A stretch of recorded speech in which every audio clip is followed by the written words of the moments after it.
21장의 말씀에서는 여호와의 칼로서 바벨론을 사용해서 예루살렘을 쳐서 멸절시키는 말씀을 해주셨습니다. 22장의 말씀은 왜 하나님이 이 예루살렘을 멸절할 수밖에 없는지 그 죄상에 대한 말씀을 이야기해 주고 있지요. 다시 말하면 하나님께서는 오늘 22장의 말씀은 그 내면 쪽에 그 안 속에 예루살렘 성이 이렇게 멸망당하고 이렇게 부서지고 없어지고 이런 외형적인 것이 아니라 그들 속 실질적으로 그렇게 부심당할 수밖에 없었던 것이 무엇인가에 대한 말씀을 우리 주님이 들려주는 말씀이 바로 22장의 말씀입니다. 그러면 예루살렘의 죄가 무엇인가? 그 죄에 대한 말씀을 6절에서 12절에 말씀하고 있지요.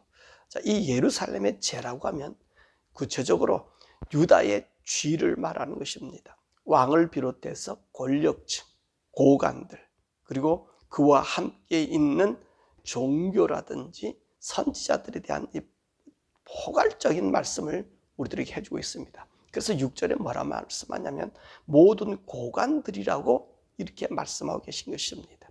그럼 이 모든 고관들의 죄가 무엇이냐? 6절의 말씀 보니까 이들이 도덕적으로 부패하고 또 멸망을 부르는 말씀이 적혀져 있습니다. 그래서 6절에서 12절에 이 말씀을 보니까 부모를 업신여기고 나그네를 학대하고 고와 가부를 해치고 여호와의 성물을 업신여기고 여호와의 안식일을 더럽히고 피를 흘리고 이간질을 붙이고 우상의 재물을 먹고 음행이 팽배하고 뇌물을 받고 이자놀이하고 이웃을 속여 뺏고. 여러분 보세요. 이것이 어디 있어요? 멸망하는 그 예루살렘 속사정이라는 것입니다. 이들이 부패가 이루 말할 수 없이 그 속에 난무하고 있다는 말씀입니다. 그래서 모든 부패행을 저지르고 있는 이 더러운 관리들, 이 관리들을 어디에 있습니까? 지금 예루살렘에 있다는 거예요. 유다의 모두에게 있다는 겁니다. 자, 오늘 여기 있는 이 말씀의 고관들의 죄를 이렇게 한번 보십시오. 다 어디에 탐욕에 끌려 있고요. 가난한 자들을 빼앗아 먹으려고 하는 이런 악함이 팽배져 있음을 우리가 보게 됩니다. 자, 그러니까 우리 하나님께서요 13절에 뭐냐면 내가 손뼉을 쳤다는 거예요. 그들의 죄악, 그들이 예루살렘에 모여있는 이런 고관들의 이 모습을 보고 우리 하나님이 손뼉을 쳤다는 것입니다. 왜 하나님이 손뼉을 쳤을까요? 하나님 저들이 범죄하고 악하고 더럽고 추하고 잊지 못할 모든 이 윤리들이 땅에 떨어졌는데 그럼 우리 하나님이 탄식해야 되고 슬퍼야 되지 않나요? 그런데 우리 하나님께서 뭐라 말씀하시냐면 손뼉을 쳤다는 거예요. 왜 손뼉을 쳤어요? 13절에 보면 이들을 심판할 명목이 섰기 때문에 그렇습니다. 하나님께서요 얼마나 참으셨어요. 우리가 보아왔잖아요. 20장에도 이렇게 말씀 보셨잖아요. 그 하나님 참고 인내하심, 기회를 주고 기회를 주는 그 기회가 어디까지 왔어요? 시드기야까지 와서는요 더 이상 볼 수가 없어요. 더 이상 이제 참을 구석이 없어요. 우리 1절에서 5절의 말씀도 그러잖아요. 내가 거기서 의를 찾아보려고 했는데 찾을 수가 없더라는 거예요. 의를 찾을 수 없기 때문에 아무리 찾으려 해도 찾지 못하기 때문에 이제는 어떡합니까? 저들이 한 곳에 모이고 저들의 부패가 완전히 무르익었으니까 이제는 어떻죠? 내가 심판 내리겠다고 내가 정한 약속대로 행할 수밖에 없어요. 들어도 듣지 않고 그 속에 들어가기만 하면 악인이 되어버리는 거예요. 그 속에 들어가서 살기만 하면 죄가 되고 그 앞에 있는 정말로 인간들이 저지르지 못한 이 죄를 당연시하고 있다는 말입니다. 그러니까 우리 하나님 어떻게 하셔요? 손뼉을 쳤다는 거예요. 이제 내가 심판의 날이 왔다는 거죠. 내 명목이 섰다는 거죠. 그래서 우리 하나님이 어떻게 하십니까? 15절에 보니까 너를 문나라 가운데 흩뜨리고 각 나라에서 해치고 너의 더러운 것을 내 가운데서 멸해. 그러니까 이들은 자기가 스스로 더럽고 악한 것임을 깨닫지 못하는 거예요. 그러니까 하나님께서 어떻게 하셔요? 이웃 나라에 붙여버리는 거예요. 이웃 나라에 흩어버리는 거예요. 그리고 자기가 쓰지 못하는 죄를 이웃 나라가 쉽게 해준다는 거예요. 깨닫게 하고 알게 한다는 것입니다. 그래서 16절에 보니까 네가 네 자신 때문에 나라들 목전에서 수치를 당한다는 거예요. 아까 말씀했잖아. 자기 가운데 더러움을 더러움이라고 생각지 못하는 거예요. 이게 왜 더럽지? 왜 악하지? 이것이 나쁘지? 이거를 구분하지 못하는 거예요. 그래가지고 이웃 나라에다가 수치를 주니까 이웃 나라에서 비교해 보니 자기가 악한 것을 그때 발견할 수 있다라고 말씀하시는 것입니다. 그래서 하나님께서 손뼉을 치는 거예요. 이제야 너 자신을 살펴볼 수 있는 기회가 됐다. 그 기회가 뭡니까? 이들을 멸망시키는 거예요. 그럼 하나님께서 이 멸망시키기 위해서 어떻게 하셨느냐? 예루살렘을 용광로로 삼기를 원하셨다는 말씀입니다. 그 말씀이 18절의 말씀서부터 22절에 있는 말씀을 보여주고 있는 거예요. 하나님 뭐라 말씀하셨냐면 용광로는 어떤 역할을 하죠? 모든 찌꺼기를 갖다가 녹이는 것 아닙니까? 모든 찌꺼기를 녹여가지고 그리고 그 찌꺼기를 걸르는 거 아닙니까? 바로 그렇게 얘기하셨다는 거예요. 18절의 말씀 보니까 여 하나님 앞에 다 찌꺼기가 되었다. 누구예요? 예루살렘에 있는 모든 자들이 다 찌꺼기. 이스라엘 나라의 모든 사람들이 다 찌꺼기가 되었다는 거예요. 그래서 19절에 보니까 예루살렘으로 모아가지고 용광로가 은이나 노시나 주석이나 쇠나 납이나 다 안에 넣어서 녹이는 것처럼 하나님께서는 이 찌꺼기들을 그 용광로에 녹인다는 거예요. 이 용광로에 녹인다는 말을 우리 주님 뭐라 그랬어요? 21절과 22절에 내 분노의 불을 넣어 내 분노를 너 위에 쏟으리라는 거예요. 하나님 말씀이요. 손뼉치는 기뻐서 손뼉을 쳤어요. 너무너무 안타까운 거예요. 이걸 어떻게 회복시킬 방법이 없어요. 도저히 이들을 갖다가 찾을래 찾을 수가 없잖아요. 악이 팽배해서 악이 악인지도 모르고 지금 하나님에 대항하는 그들을 하나님께서 이제 녹일 수밖에 없다는 거예요. 아까도 얘기한 것처럼 너희가 스스로 네 자신들이 악이 무엇인지를 분간하지 못하는 너를 이웃 나라에다 흩어서 거기서 네 더러움을 찾게 하고 거기서 네가 잘못된 것을 발견하게 한다는 거예요. 그러니까 하나님 어떻게 하셔요?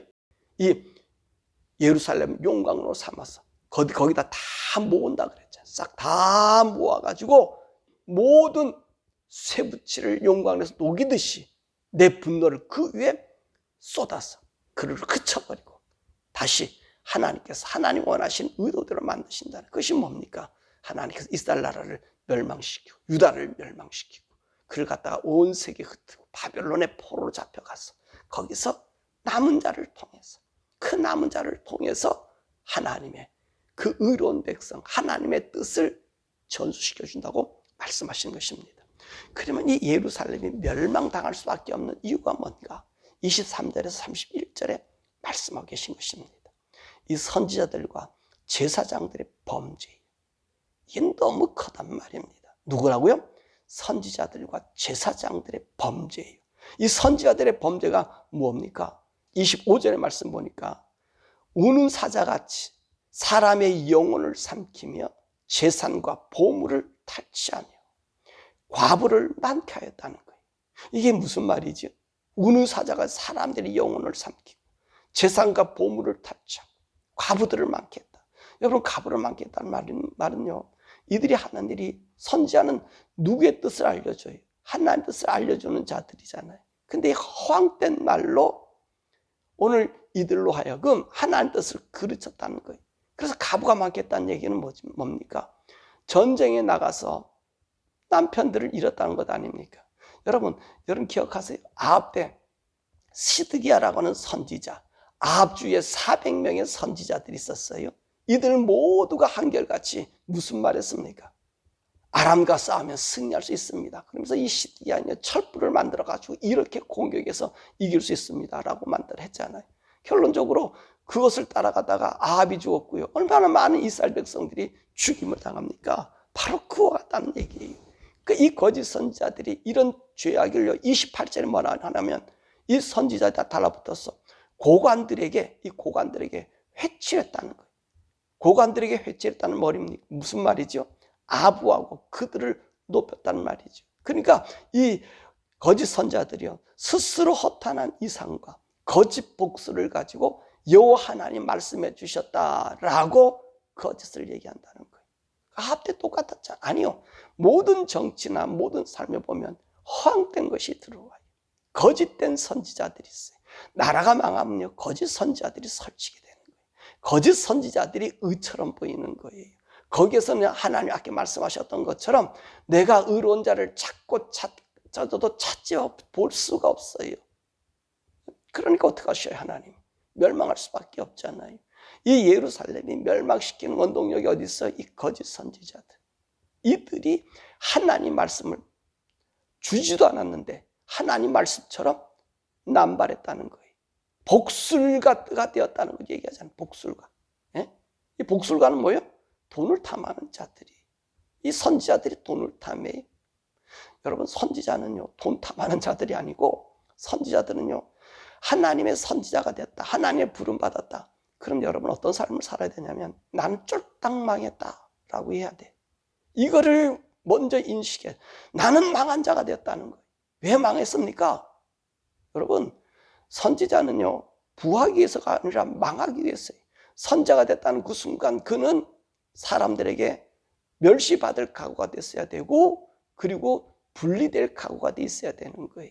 이게 선지자의 역할이에요. 난 망한 자가 되었다. 이사야가 그러잖아. 난 망한 자가 되었다. 이사야는 고관의 출신이에요. 그런데 하나님 이상을 보고 난 망하게 되었다. 결론적으로 그는 어떻게 죽습니까? 그 고관의 영예스러움이 아니라 하나님 말씀을 증거하다가 그들이 듣지를 않아요. 그들이 따르지 않아요. 그들이 돌아오지 않는 그들은 이사야가 보기 싫었지요. 그래서 나무판 두 겹에 붙여놓고 톱으로 잘라 죽였어요. 이게 선지자들의 역할이에요. 근데 오늘 이 선지자들은 어떤 선지자들이에요? 아니잖아요. 은사자같이 영혼을 삼키며 재산과 보물을 탈취하고. 왜 그래요? 누구에게? 왜?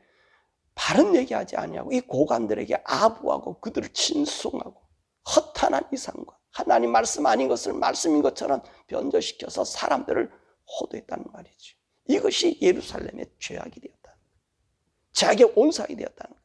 그뿐만 아니에요. 이 제사장들의 죄. 26절 보세요.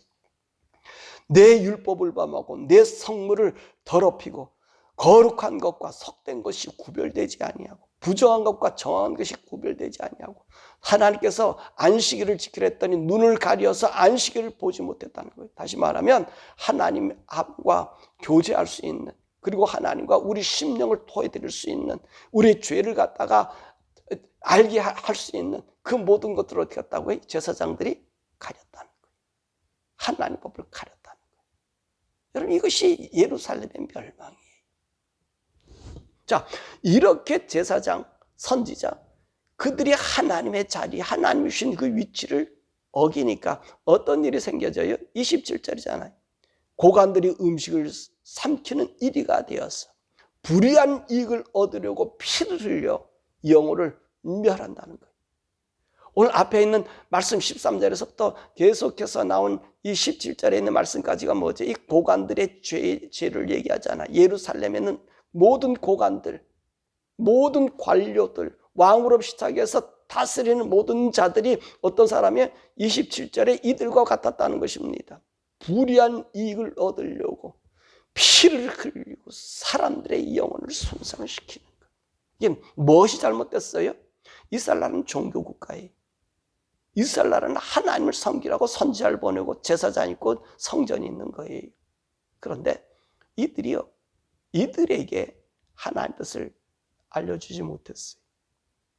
고관이 부패하고 악하면 불의하면 불의하다고 얘기를 해야 되는데 지들도 같이 앉아가지고 같이 그 떡을 나눠 먹고 있었어요. 오히려 이 거짓 선지자들은 하나님의 말씀 이상을 이용해서 거짓을 선포해요. 그런 이 사람들이 뭐가 된 거예요? 자신이 생겨죠. 자기들의 심령이 화인 맞은 데다가 거기다 불을 끼얹는 것과 똑같은 일들이 행했다는 것입니다. 이 나라를 망치는 것, 정치를 망치는 것, 이 종교가 제 역할을 하지 못해서 온다는 것입니다. 종교는요, 어느 누구든 범죄자를 꾸짖고 지적해야 돼요. 종교가 자신의 안위를 택하는 날, 그 모든 것은 범죄의 소굴이 되는 거예요. 여러분, 이걸 아셔야 돼요. 왜 한국 국회의원들이 저 양심이 상해져 있는가? 양심을 찾지 못하고 있는가? 아니 국회의원 하나가 우리 교회 오면 완전히 그 사람 포커스 맞춰 그 사람이 딸랑딸랑거려요. 그가 죄를 져도요, 죄라고 얘기하지 않고, 불의를 져도 불의란 얘기하지 않고, 그 당에 잘못된 것이 나오면 잘못됐다고 얘기하지 않아요. 오히려 가가지고, 내가 가서 기도 한번 해줄까? 걔들 만나가지고 밥 한 걸 얻어먹을까? 이런 썩 빠진 자들이 앉아 있어서 한국이 망치는 거예요. 내 교회에 만약에 국회의원이 나왔어요. 내 교회에 뭐 도지사가 나도 너가 왔어요. 그러면 네가 하나님 법으로 살 수 있는 법, 왜 세웠는지에 대한 이야기를 해야 될 것 아니에요. 그거 하나잖아요. 왜? 그 사람이 떠나가면 자기가 낮아 보이는 것처럼 보이니까? 아니지요. 이게 망하는 거예요. 그러니까 어떤 일이 생겨요. 그들이 이때까지 포장해 주었잖아요. 아니 범죄자 같은 사람들 갖다 놓고 우리 대통령감이라고 그러고 친송하고 누가 와서 오늘 예배드려 박수 쳐주고 이런 썩어 빠진 하나님의 그 교회를 저들의 더러운 창으로 만들어버리니 지금 한국의 대표적인 것 아닙니까? 모든 것이 대표적인 것 아니에요.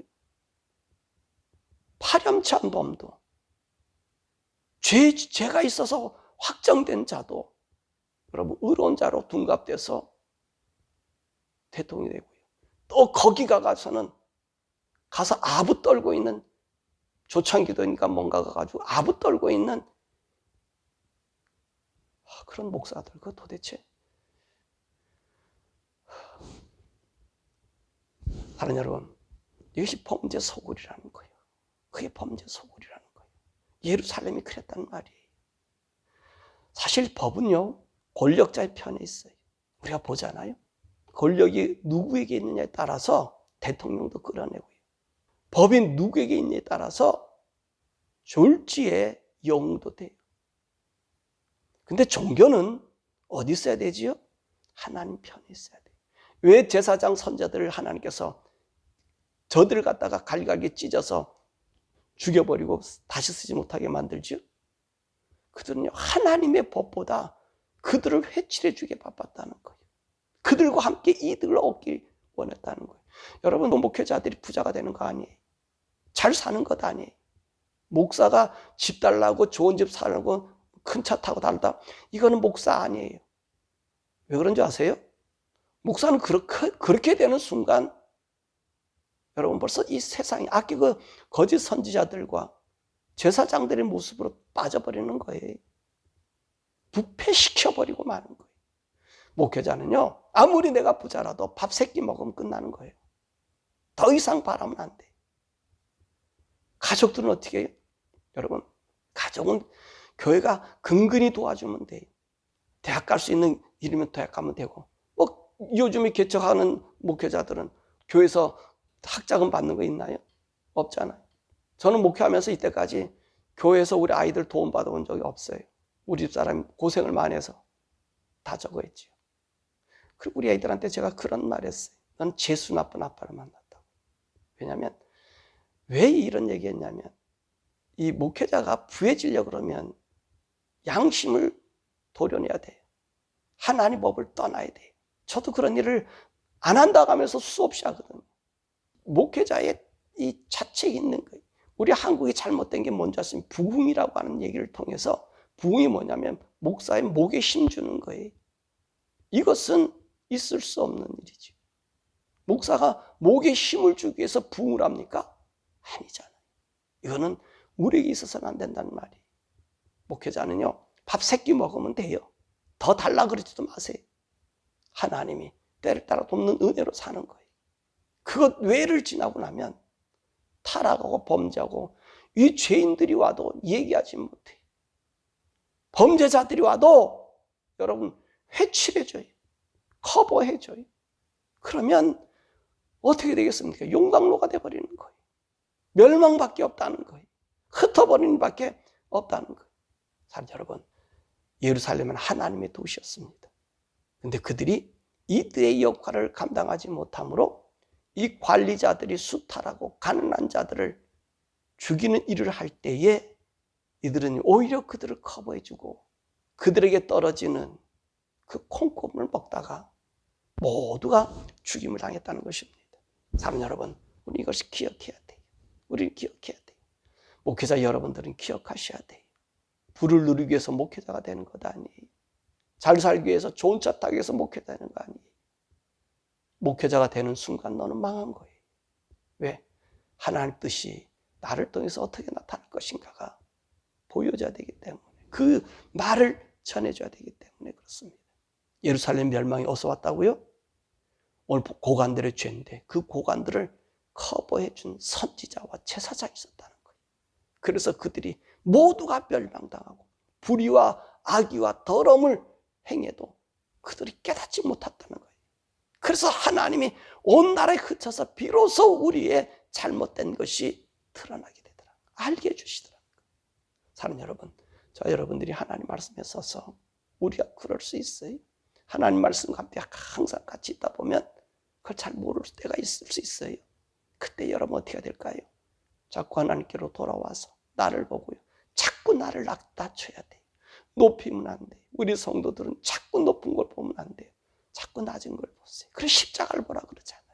왜 하나님이, 그 영광스러운 하나님이 십자가라는 처참한 죽음에 죽으셨을까? 우리 성도는 그걸 생각해야지 죄를 이길 수 있어요. 우리 목회자는 십자가 길, 주님을 따라가는 길을 가야만이 여러분 우리 사명을 거의 이룰까 말까 해. 사랑하는 여러분, 저와 여러분들이 우리를 통해서 멸망당하는 자가 없도록, 우리를 통해서 하나님의 뜻이 굽어지는 자가 없도록 그 모든 삶의 믿음의 주역, 말씀의 주역이 되는 저와 여러분 되기를 주님 이름으로